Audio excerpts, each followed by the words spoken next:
Les amis, bonsoir. Je vous dis bonsoir car là, il est presque 20h, 20h passées même je dirais, pour ce nouvel épisode d'Au Volant.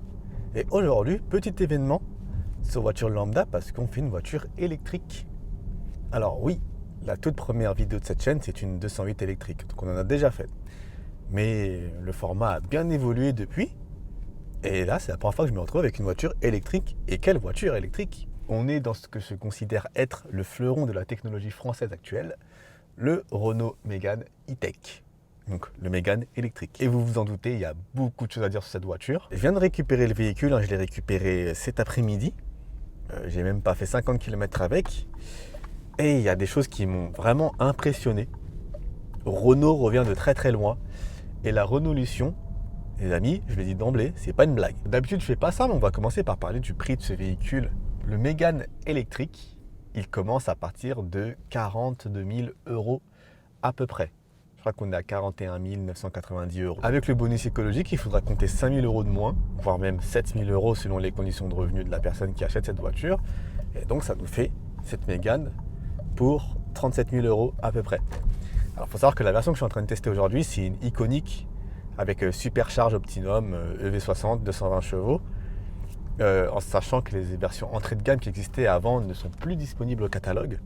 Elles ont été supprimées du catalogue, ce qui fait que les versions d'entrée étaient vraiment intéressantes financièrement, mais les performances étaient vraiment trop limitées. Et de toute façon, vous l'avez compris, les véhicules presse, souvent on a affaire à des véhicules haut de gamme et toute option. Cette voiture a de grosses qualités. J'ai pu me rendre compte sur la petite heure de conduite que j'ai pu faire. Certes, je ne fais pas beaucoup de voitures électriques. J'en ai conduit beaucoup, mais je ne les ai pas forcément testées sur la chaîne.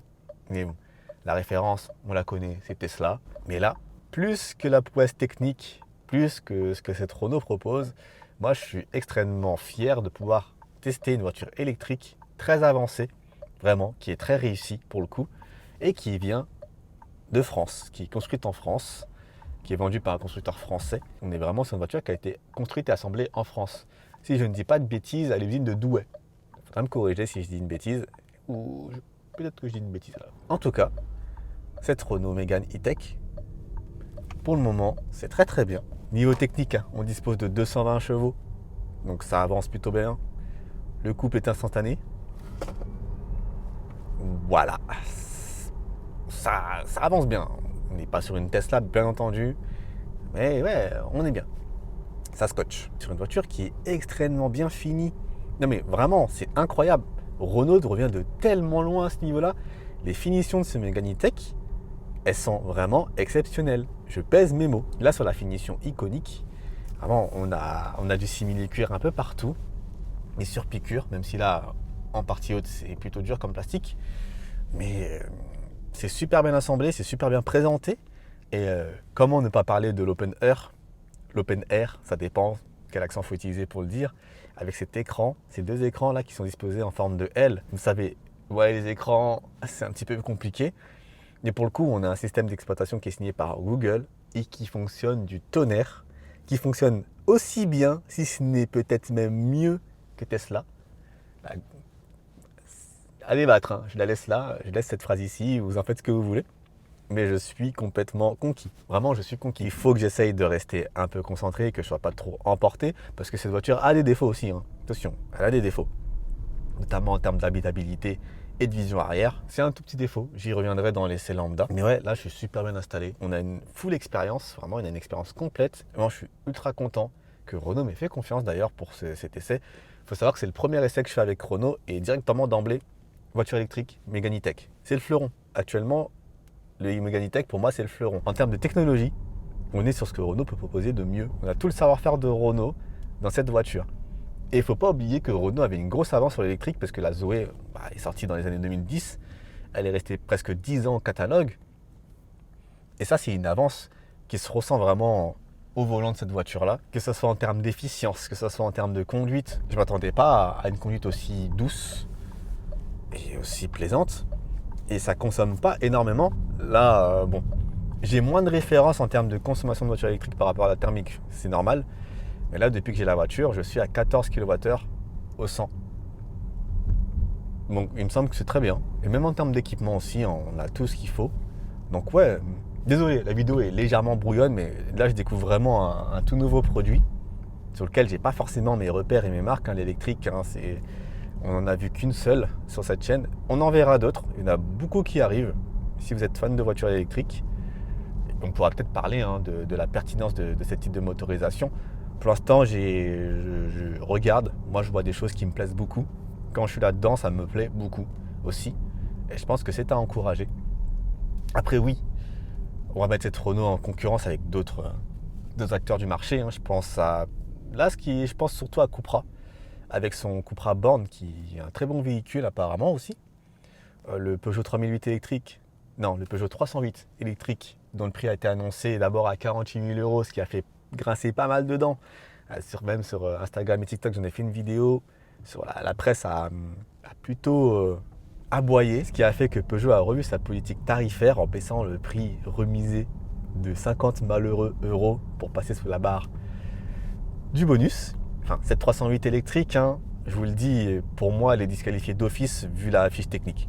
Simplement, 156 chevaux ou 155 chevaux, je crois. C'est le bloc motopropulseur de tous les véhicules de Stellantis. Pour moi, on est dépassé. On est déjà dépassé avant même de commencer. Mais il faudra voir comment ça se vend. Et du coup, avec cette Mégane, peut-être que le problème, c'est l'éventuel manque de lisibilité dans la gamme de Renault actuellement, parce que ce Mégane n'aura pas de variante thermique. C'est un véhicule qui est sur une plateforme totalement électrique et seulement électrique. Pour moi, c'est une excellente chose. Mais le Mégane 4, que l'on connaît déjà depuis quelques années, lui, ne sera pas renouvelé. Donc on n'aura que ce Mégane-là. Et peut-être que ça aura dérouté quelques clients. Je peux le comprendre. Renouveler la version berline de la Mégane 4 aurait été aussi intéressant, mais là, ça aurait été le fouillis dans la gamme et impossible de s'en sortir. Donc non, pour l'instant, moi je pense que Renault a fait un très bon boulot. J'avoue que je ne m'intéressais pas beaucoup au Mégane E-Tech. Et c'est quand j'ai commencé à vraiment lire ce que les confrères faisaient dessus, sur l'histoire de cette voiture, que je me suis dit non, vraiment, on devrait être fier en France de pouvoir sortir des produits pareils, des produits aboutis, des produits bien finis. Et là, vraiment, c'est une fierté. Pour moi, je suis vraiment fier de rouler là-dedans. Donc ouais, je peux dire félicitations déjà d'emblée. Je dis félicitations à Renault pour ce véhicule. Et on est vraiment sur un renouveau. La Renaulution, j'avoue que c'était un nom qui m'avait fait un petit peu sourire au départ, mais quand on voit ce qui arrive, ce qui est là, ce qui arrive et ce qui va arriver encore, parce que Renault, on a le Clio 5 phase 2 qui a été présenté. Visuellement, ça claque. Mais on a d'autres produits qui arrivent. On a l'espace. Bon, l'espace. Voilà. Je ferai une vidéo sur l'espace très bientôt. Et ouais, je sais que c'est un nom qui est compliqué à porter. Mais tout ce que je pourrais dire sur l'espace, c'est que, les amis, il faut qu'on se le dise, les gens ne veulent plus de monospace. Je suis le premier défenseur des monospaces, mais les gens n'en veulent plus. Et il fallait bien que les marques fassent avec. Donc l'espace c'est clos. On a le Rafale qui arrive. Ça aussi, il faudra suivre, le Rafale. J'espère vraiment que je serai invité à la présentation du Rafale. Ce serait vraiment le feu. Le nouveau Capture qui va arriver. Et avec une variante grand Capture qui pourra peut-être remplacer le Scénic, je ne sais pas. Et il y a aussi le Scénic Vision qui arrive. Le futur de Renault. Du coup, Renault en général, parce que Dacia aussi, on arrive sur des produits très aboutis désormais. Et Alpine. Il y a aussi Alpine qui fait sa mue.